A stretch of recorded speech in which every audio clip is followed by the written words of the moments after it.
Bears coach Dave Wannstedt was ridiculed for declaring that all the pieces are in place prior to the 1996 season as the Bears, coming off a record-setting season by quarterback Erik Kramer, stumbled to a 2-5 start on the way to a listless 7-9 season. But that same claim arguably resonates with much more legitimacy as the Bears head into the 2019 draft, coming off a 12-4 season and a playoff berth. Outside of a running back at kicker, the Bears are not in dire need of frontline help in this draft. If all the pieces aren't in place, enough of them are for the Bears to contend for the Super Bowl if things fall their way. Led by Khalil Mack, Akiem Hicks and 3 other Pro Bowl players, their defense is solid after a dominant 2018 season in which they led the NFL in fewest points allowed and most takeaways.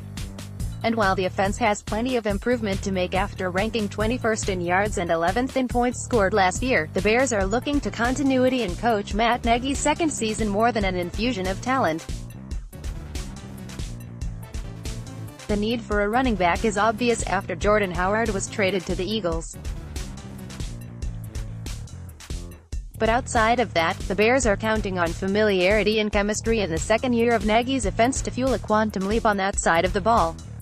That doesn't mean the 2019 draft is a free roll for general manager Ryan Pace. Even without a first and second round pick and just 5 picks overall entering the draft, he still could use 2 or 3 productive players. Not necessarily for this year, except a running back or a kicker, but for future years, when, theoretically, expensive contract extensions put a premium on cost-efficient players. The Bears found defensive lineman Bilal Nichols 98 from Delaware in the 5th round, 145th overall, of the draft last year. Nichols started 6 games as a rookie. Jim Moan, AP photo Russell Wilson's 4-year, $140 million extension with the Seattle Seahawks this week doesn't impact the Bears, at least right now. But it's a reminder of the importance of having productive players on rookie contracts to balance out a massive contract like Wilson's.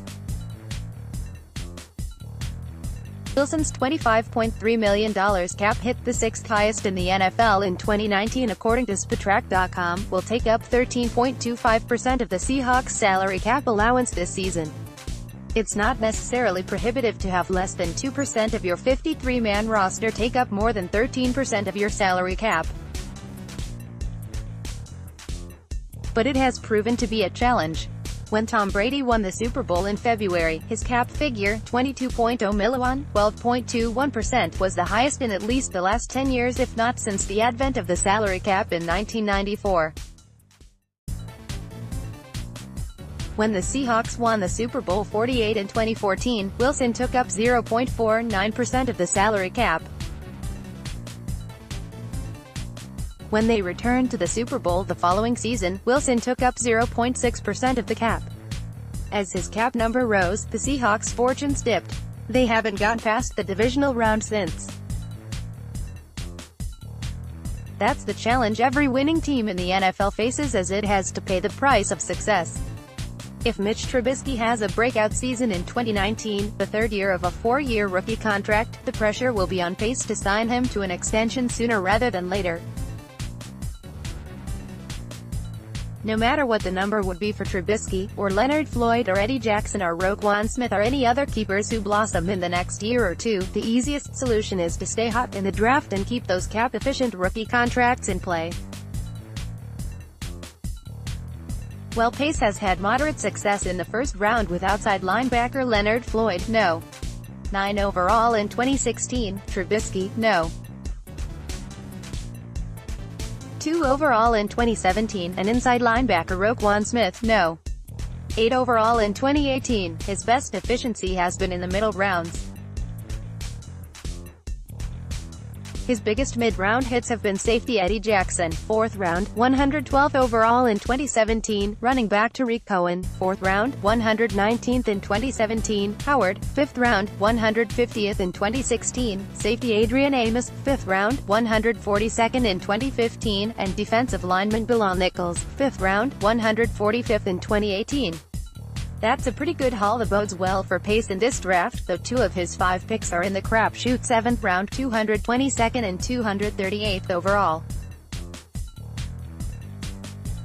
And unless Pace is planning on jumping into the 1st or 2nd round, don't put anything past him. He and his personnel staff have had even more time to evaluate mid-round picks this year. So with the current makeup of his team, Pace has a little bit of room in this draft. But with sustained success the goal, he can't afford to come up empty. Let's block ads. Why?